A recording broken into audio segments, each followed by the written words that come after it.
académie pour l'espoir mixte. On a rapproché en fait nos structures d'entraînement des sites de compétition de haut niveau jeunes. C'est pas forcément, elles sont pas rattachées aux clubs professionnels, elles sont à proximité d'équipes qui jouent dans les meilleurs niveaux de compétition jeunes. Donc on a parfois des bassins où il n'y a que des clubs amateurs, mais où il y a une vraie pratique de haut niveau de jeunes, et donc on a des académies qui sont présentes.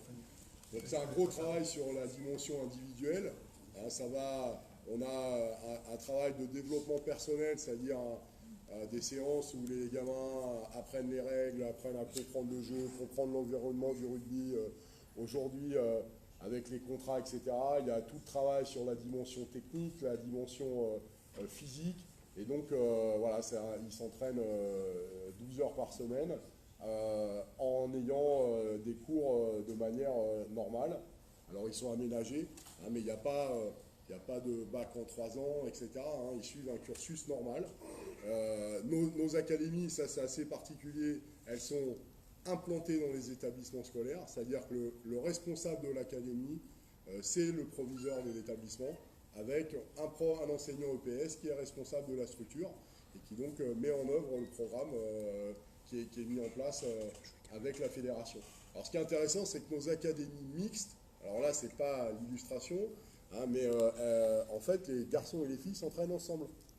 Donc ils ne s'entraînent pas dans toutes les situations, mais ils s'entraînent dans beaucoup de situations ensemble. Et ce qui est très intéressant, c'est qu'évidemment, alors aujourd'hui, on a à peu près dans la structure, on a je crois 310 garçons et on doit avoir 150 filles, parce que bon, c'est en train de monter en puissance avec les filles, hein, parce que là, il faut que la détection soit bien faite et puis que ça rentre aussi, qu'elles soient prêtes à rentrer dans ce genre de cursus-là. Donc c'est en train de se mettre en place. Et donc évidemment, j'ai beaucoup même des enseignants EPS qui disaient mais c'est pas possible, moi j'ai jamais appris à travailler avec les filles, comment je vais faire, ça va être, on va pas s'en sortir, etc. Et quand là on a lancé ça depuis début septembre, hein, on est à 6 mois là, et moi j'ai des gars qui sont revenus vers moi en me disant mais écoute, j'en reviens pas quoi. Parce qu'en fait, évidemment les filles elles ont progressé parce qu'elles se sont entraînées plus, mais elles ont aussi fait progresser les garçons. Une fille qui joue au rugby, elle est forcément très engagée, très motivée. C'est pas aussi naturel que ça pour une fille de jouer au rugby, même si c'est en train de devenir plus naturel grâce à l'image que nos joueuses renvoient. Et donc elles sont très motivées, très engagées dans le travail. Elles veulent toujours comprendre pourquoi elles s'entraînent comme ci, comme ça, pourquoi elles font ça. Alors que les garçons, nous, sont un peu sont des talentueux, qui sont souvent les meilleurs joueurs de leur club, et c'est souvent pas trop des gros travailleurs. Par contre, c'est les gamins qui marchent au challenge. C'est-à-dire que si on les challenge, ils vont être capables vraiment de rentrer dans la démarche. Et bien, rien que le fait de ne pas se faire battre par les filles, c'est un challenge. Et donc les deux, en fait, se stimulent, et on a vraiment des choses qui sont hyper intéressantes et qui se passent. Et c'est vrai que, autant à l'école primaire, jouer au rugby ensemble, c'est presque une évidence. Et donc, dans le haut niveau, jusqu'à maintenant, c'était vraiment pas le cas. Et donc là, on est en train de vraiment balayer des murs, hein, et on a fait, nous, des séances d'entraînement où les filles de l'équipe du 15 de France, elles s'entraînaient contre les moins de 20 garçons pour préparer leur compétition. Alors, aussi avec des contacts aménagés à certains moments, tout ça, mais la qualité du travail produit est vraiment très intéressante pour les deux. Donc ça c'est vraiment des choses qui sont vraiment passionnantes, et ça permet aussi vraiment de générer une nouvelle image de la pratique pour les gens qui nous entourent. Voilà. Voilà, en gros, alors juste, c'est juste pour... Ouais. Ouais. Je ne sais pas si c'est lié un peu avec le sein que c'est un peu revenu à la maison, mais moi je suis un polyclub. Je me dis, mais ok, quel est notre rôle là-dessus? Parce que bon, moi je suis employé CNDS sur 4 ans, l'idée c'est que j'ai une mission, c'est de développer la pratique et d'augmenter aussi le nombre de licenciés dans mon club. Et je me dis, c'est un super outil, mais quelle est ma position par rapport à ça et quelle est la position du reste des clubs, quoi. L'idée c'est que je sens qu'on essaye de faire en sorte que les professeurs aussi rentrent dans ce système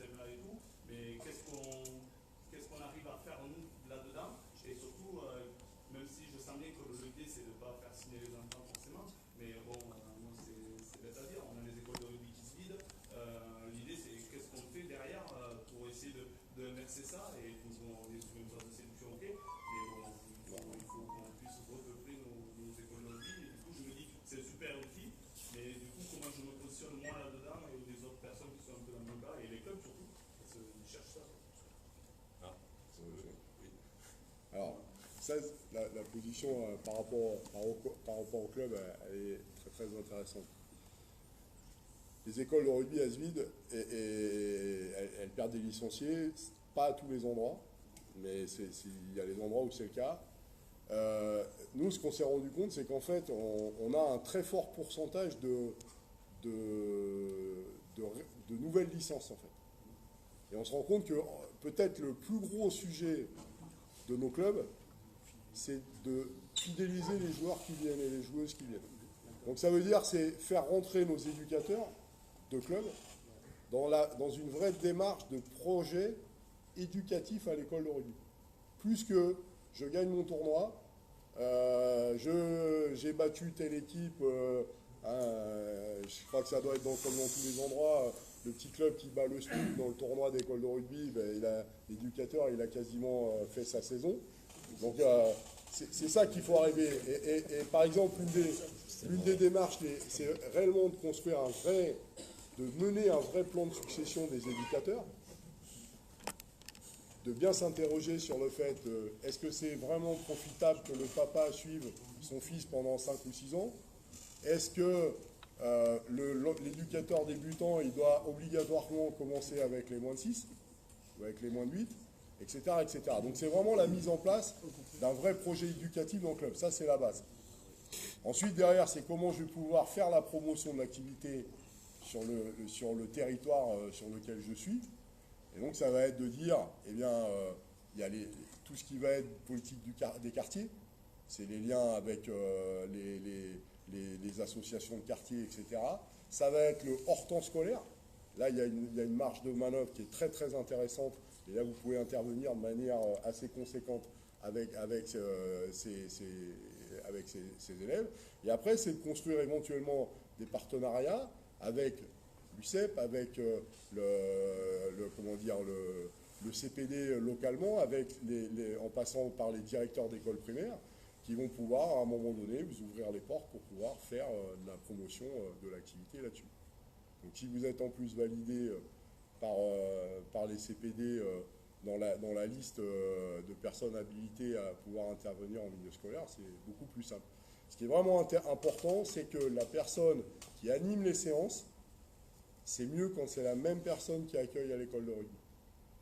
Parce que souvent, on s'est trompé aussi là, c'est que quand il y a quelqu'un qui fait la promotion, mais que quand les enfants viennent et que globalement c'est quelque chose de différent qui est mis en place, là c'est compliqué. Et qu'il n'y ait pas un trop grand écart entre, parce que ça aussi ça fait partie des problématiques, entre ce qu'il vit à l'école, ce qu'il a fait à l'école, et ce qu'il retrouve en club. Et donc là il y a, tu vois, faut pas qu'il y ait un trop grand écart, parce que il y a quand même un chiffre qu'il faut, enfin un chiffre, c'est pas un chiffre précis, mais c'est des tendances qu'il faut qu'on ait tous à l'esprit, c'est qu'en gros, on perd, ou plutôt, on récupère quasiment autant de gamins qu'on en perd. C'est-à-dire qu'entre le mois de juin et le mois de décembre, je me suis amusé à le faire encore il n'y a pas longtemps, on a quasiment récupéré tous les gamins, sauf que ce n'est pas les mêmes, qu'on avait perdus. Donc ça veut dire qu'en termes de les faire venir, ça veut dire que tu as pas mal d'enfants qui finalement peut-être découvrent le rugby à l'école, ça leur plaît et vont en club. Et donc c'est derrière tout ce travail-là aussi sur lequel il faut qu'on progresse ensemble. Et après, moi je discutais avec le club de Massy, qui est aussi intéressant, et c'est un jeune directeur d'école de rugby qui est arrivé là. Et il dit, mais ce qui est vraiment important, c'est aussi de suivre les enfants. C'est-à-dire que vous avez un enfant qui ne vient pas pendant 15 jours. Il faut essayer de savoir pourquoi il ne vient pas. Qu'est-ce qui s'est passé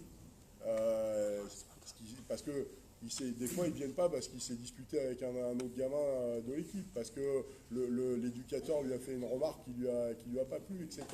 Parce qu'il s'est fait mal et puis qu'il ne sait pas trop, etc. Donc voilà, je crois qu'il y a vraiment aussi tout suivi à faire, hein, et vraiment à pouvoir... voilà, alors c'est du temps, c'est contraignant. Puis c'est aussi d'avoir ce lien avec les parents. Il faut il faut aussi faire que les parents descendent de la voiture, hein, et viennent échanger avec les éducateurs pour vraiment mesurer que c'est un vrai projet d'éducation qui est mis en place. Donc après, il y a des trucs, hein, c'est aussi de faire des...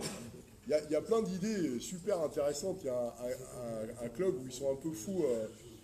Bon, on dira c'est souvent le cas chez les Catalans, mais c'est un club où ils ont été vraiment au bout de... Ils explorent plein d'idées pour essayer justement de faire vivre l'école de rugby. Ils font des séances d'école de rugby en anglais. Pour que, voilà, c'est tout con, hein.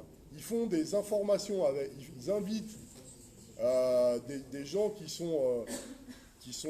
travaillent dans le milieu de l'éducation nationale, parfois des psychologues scolaires, etc., pour expliquer aux parents comment on peut faire pour aider les gamins avec les devoirs et tout ça, quelle posture il faut prendre. C'est aussi d'accompagner les parents dans leur projet éducatif. Et je crois que ce partage-là, il est vraiment intéressant, parce qu'on a beaucoup de parents qui sont souvent un peu démunis face aux problèmes qu'ils ont dans l'éducation de leurs enfants. Donc c'est vraiment des choses qui sont intéressantes. De faire l'aide aux devoirs avec le rugby, ça aussi, ça a du sens. Et ça permet de fidéliser les gamins, parce que souvent, ils vont plus au rugby. S'il n'a pas travaillé à l'école, qu'il a chopé des mauvaises notes, etc., les parents vont utiliser ça des fois un peu comme outil de rétorsion. Si on leur fait on les aide à faire les devoirs le mercredi après-midi, et ben c'est plus le sujet. Parce qu'il va au rugby et il fait ses devoirs en plus. Donc les parents, ils sont tout contents que ça se passe comme ça. Voilà. Après, il y a, je pense, des gisements aussi intéressants, c'est de faire les centres de loisirs. Et de faire qu'on ait des joueurs qui passent le BAFA. On sait que dans les centres de loisirs, il n'y a pas beaucoup de garçons comme moniteurs. Et souvent, pas sportifs du tout, hein. Moi, je me souviens, j'étais directeur de centre de loisirs, hein. Les gamins, ils passaient plus de temps à coller des nouilles qu'à courir dehors, hein. Donc moi, j'avais des nouilles, on en a moins collé. On en a mangé un peu, mais on a surtout fait du sport. Donc je crois que c'est ça aussi, il faut que